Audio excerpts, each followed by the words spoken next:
மறுமலர்ச்சி திராவிட முன்னேற்ற கழகம் விவசாயிகளையும் மற்றும் தமிழ்நாட்டின் மீது தென்னாட்டின் மீது அக்கறை உள்ளவர்களையும் ஒன்றாக திரட்டி ஆயிரக்கணக்கில் இந்த வாசுதேவநல்லூரில் உண்ணாநிலை அறப்போராட்டம் மேற்கொண்டிருக்கிறோம்.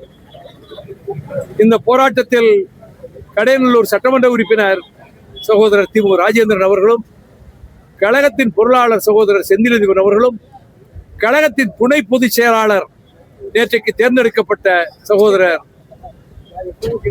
பூமிநாதன் அவர்களும், ஒரு 25 மாவட்ட செயலாளர்களும், விவசாய செயலாளர் வாரணவாசி ராஜேந்திரன் உட்பட கழக முன்னணியரும் ஏராளமான தாய்மார்களும் இன்றைக்கு இதில் பங்கெடுத்திருக்கிறார்கள். இதே இடத்தில் இதற்கு முன்பு நான் 2 முறை இதே பிரச்சனைகளுக்காக நான் உண்ணாவிரதம் அறப்போராட்டம் நடத்தியிருக்கிறேன். என்னை பெற்ற தாயார் மாரியம்மாள் அதிலே கலந்து கொண்டதும் உண்டு. ஒன்று செண்பகவல்லி அணை 1755ஆம் ஆண்டிலேயே கட்டப்பட்டது. அது சின்ன தடுப்பணை தான்.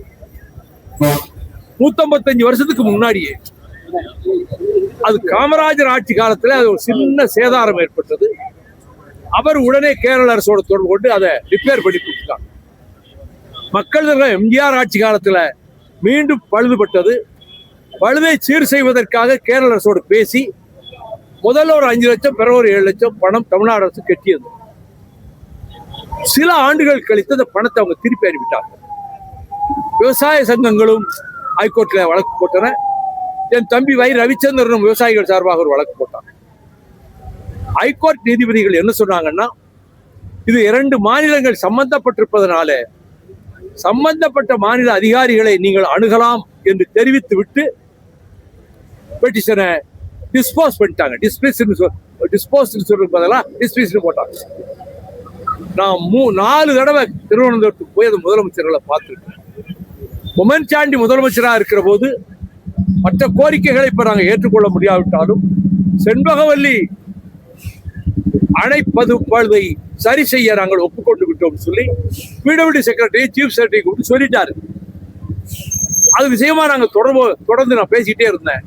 ஆனா ஒரு 3 மாதத்துக்குள்ள அவர் ஆட்சி, அடுத்த தேர்தலிலே அவர் ஆட்சி இழந்து விட்டார். மார்க்சிஸ்ட் கம்யூனிஸ்ட் கட்சி ஆட்சி வந்துருச்சு. அவர் குமன்சாண்டியுடைய நிலைப்பாட்டை ஏத்துக்கல. அதனால அப்படியே இருந்தது. பின்னாடி முழுசை உடைச்சிட்டாங்க. அந்த தண்ணீர் பாதி கடலுக்கு போகுது, பாதி முல்லைப்பெரியாருக்கு போகுது.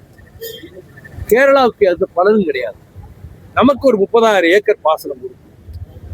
எனவே அதற்குரிய நடவடிக்கைகளை மேற்கொள்ளவும் தமிழக அரசு இதை முன்னெடுத்து சென்று தமிழக முதலமைச்சரும் பொதுப்பணித்துறை அமைச்சரும் கேரள அரசுக்கு அழுத்தம் கொடுத்து இந்த செண்பகவல்லி அணையை மீண்டும் அது செப்பனிட்டு தருவதற்கு ஏற்பாடு செய்ய வேண்டும் என்பது எங்கள் முதல் கோரிக்கை.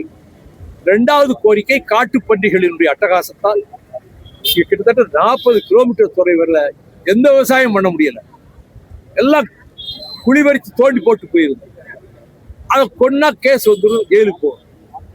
அது விலங்குகள் பட்டியல இருந்து ரிமூவ் பண்ணிட்டா காட்டுப்பன்றிகளை அழிக்கலாம், சுடலாம், கொல்லலாம், என்ன வேணா செய்யலாம். அது மத்திய அரசு தான் அந்த முடிவு எடுக்கணும். அதற்கு மாநில அரசு அதை முன்னெடுத்து செல்ல வேண்டும் என்பதை வலியுறுத்தியும், மத்திய அரசில் நரேந்திர மோடி அரசை உரிய பிரதிநிதிகளோடு சென்று நான் இது குறித்து காட்டுப்பன்றிகள் பிரச்சனை குறித்து முறையிடவும் நான் ஆயத்தமாகிக் கொண்டிருக்கிறேன். அதை போலத்தான் உள்ளார் அணைக்கட்டு திட்டம், அதுவும் செம்பகவல்லி அணை சரி செய்யப்பட்டாதான் முழுமையான தண்ணீர் உள்ளாருக்கு வரும். அந்த அணை கட்டலாம்னு டாக்டர் கலைஞர் காலத்திலேயே அவர் பொதுப்பணித்துறை அமைச்சர் துரைமுருகனை கூப்பிட்டு இதை செய்து கொடுக்கலாம்னு சொன்னார். அது அப்படியே நின்று போயிருக்கு. அந்த உள்ளார அணைக்கட்டு திட்டத்தை கொண்டு வந்து நிறைவேற்றினால் இந்த வாசலூர், சிவகிரி, சங்கரங்கோயில் வட்டாரங்களில் பல்லாயிரக்கணக்கான ஏக்கர் பாசனம் பெறும், விவசாயிகளுடைய கஷ்டங்கள் தீரும், குடிநீர் கிடைக்கும் என்ற விதத்தில் இந்த கோரிக்கைகளை முன்வைத்து இந்த உண்ணாநிலை அறப்போர் இன்றைக்கு நடைபெற்றுக் கொண்டிருக்கிறது. ஏராளமான பத்திரிகையாளர்கள், தொலைக்காட்சி ஊடக நண்பர்கள் காலை 9:30 மணிக்கெல்லாம் வந்து விட்டீர்கள். இன்னைக்கு 1500 பேருக்கு மேலே இங்கே வந்து கூடியிருக்கிறார்கள். இந்த உண்ணாநிலை அறப்போரிலே கலந்து கொண்டிருக்கிறார்கள். அவர்கள் எல்லோருக்கும் நான் நன்றி செல்வதோடு பத்திரிகையாளர்களுக்கும் தொலைக்காட்சி ஊடக நண்பர்களுக்கும் நீங்கள் இந்த இடத்துக்கு வந்ததற்காக நான் நன்றியை தெரிவித்துக் கொள்கிறேன். ஐயா, தொடர்ந்து இந்த பிரச்சனை தொடர்ந்து கோரிக்கை வச்சுட்டே இருக்காங்க, எல்லா கட்சிகளும் வச்சுக்கிட்டு. ஆமா, ஆனால் தொடர்ச்சியா பேசு பொருளா தமிழ்நாடு ஃபுல்லா கேரளம் பேசு பொருளா அமைஞ்சாதான் இந்த பிரச்சனைக்கு ஒரு தீர்வாகும். இந்த இப்ப உண்ணாநிலை போராட்டம் தொடர் போராட்டமா மதிமுக முன்னெடுக்க வாய்ப்பு இருக்கு.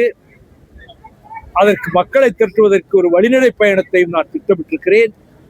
செங்கோட்டையில தொடங்கி இந்த வழியாவே எல்லா ஊர்களுக்கும் ராஜபாளையம் எல்லை வரைக்கும் போய் திருவங்கடத்தில் போய் முடிக்கணும்னு ஒரு திட்டம் வகுத்திருக்கிறேன்.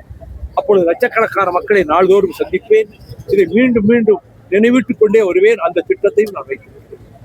இது விவசாயிகளுடைய பொதுவான பிரச்சனை, இந்த பகுதி மக்களுடைய குடிநீர் ஆதாரத்தினுடைய பிரச்சனை.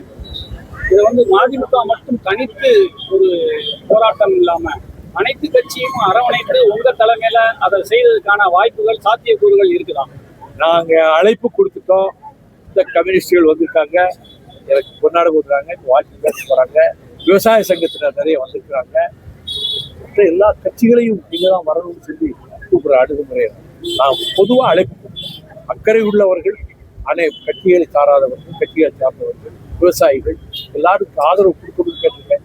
நிறைய பேர் இங்க வந்தவங்க எங்க கட்சிக்காரங்க கிடையாது. பச்சை துண்டு போட்டு பல பேர் விவசாயிகள், எல்லாமே கட்சிக்காரங்க கிடையாது.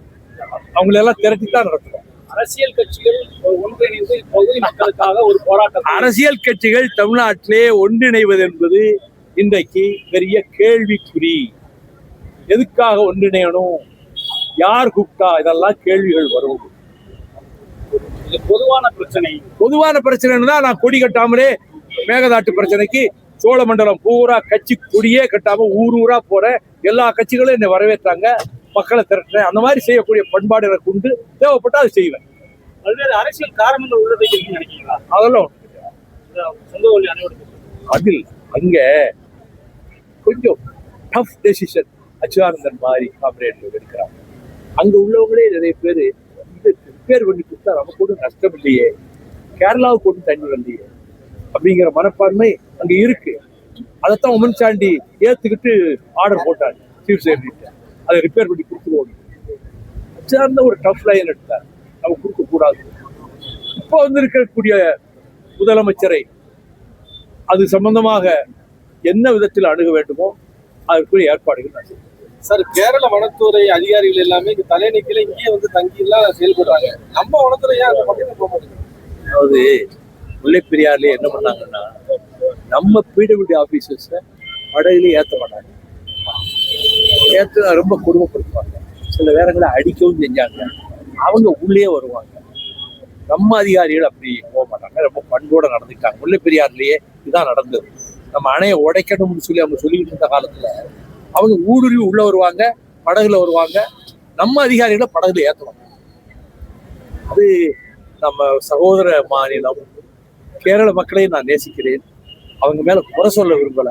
அவங்களை எப்படியாவது சமாதானப்படுத்தி அவங்க மனசுலையும் நம்ம ஸ்டேட்டுக்கு இதனால ஒன்றும் லாபம் இல்லை, அவங்களுக்கு கொடுக்கறதுனால நஷ்டம் இல்லைங்கிற எண்ணத்தை அவங்களுக்கு ஏற்படுத்தணும். அந்த முயற்சியில் நான் ஈடுபடுவேன். எனக்கு ரொம்ப உயிரான நண்பர்கள் மார்க்சிஸ்ட் கட்சியிலே ஜான் பிரிட்டாஸ் மாதிரி, இப்ப இருக்கக்கூடிய அகில இந்திய பொதுச் செயலாளர் பேபி, நான் ஒரு கொலீக்ஸ், உயிர் நண்பர்கள். அவங்க கிட்ட போய் சொன்னா பரிசீலிப்பாங்கன்னு நான் நம்புறேன். இப்போ ஆளுங்கட்சி காங்கிரஸ் இருக்கு, அங்கேயும் ஆளுங்கட்சி காங்கிரஸ் இருக்கு. நீங்க காங்கிரஸ்க்கு வலியுறுத்துவீங்களா? காங்கிரஸ்லயும் வலியுறுத்துவேன், அந்த முதலமைச்சரையும் வலியுறுத்தணும், மார்க்சிஸ்ட் கட்சியும் வலியுறுத்தணும், சிபிஐயும் வலியுறுத்தணும்.